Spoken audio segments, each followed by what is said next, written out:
Hey everyone. So last week I was talking about introversion and extroversion and how that can help us and it can also hurt us. So as part of that, also with all of that, as I say, all that extroversion I did 2 weeks ago, all of those things I went out and did and socialized and kind of showed up as myself, was thinking a lot about how we do this nowadays, how it's just become so normal to share your life online, everything in authenticity and be real and be you. And while I think that's admirable and I like that and I support that, I still think we all know about the oversharing. We all know we feel uncomfortable when somebody overshares. Doesn't matter if it's in person or online. It really is the intent that matters. And as someone, as I mentioned, who's kind of more private, I don't necessarily share everything with everyone. I don't want to know everything about everyone. I don't think you want to know everything about everyone. I think we've learned in the past couple of years we don't need to know everything about everyone. We can have circles of knowing of people, and the closest and best friends are close, and then your acquaintances, you don't need to know what they had for lunch last week. You don't need to know. We definitely don't need to talk political views and such. So I've just been I noticed there's kind of been this pushback and kind of pullback, shall I say, online of like being real and being authentic and sharing all of yourself, but also realizing that not everything needs to be shared.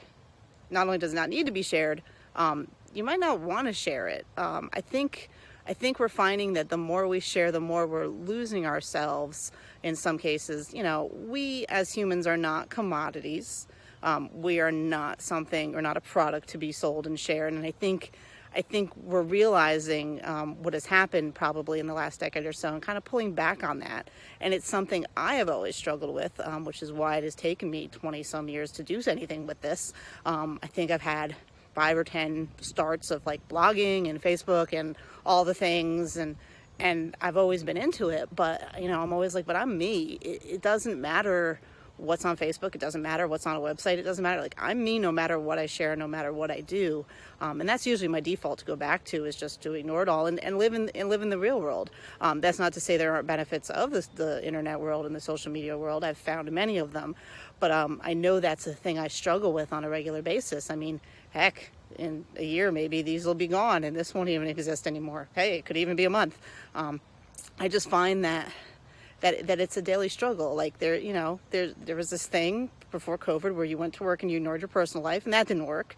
We learned it didn't work, and it didn't work. That's well. But now I feel like the pendulum kind of swung the other way, where we're sharing everything and anything, and now maybe we're coming back to an equilibrium. I just know that equilibrium looks different for everybody, and it may change from time to time. Isn't that crazy? Maybe what you think works today might not work tomorrow, and that's okay.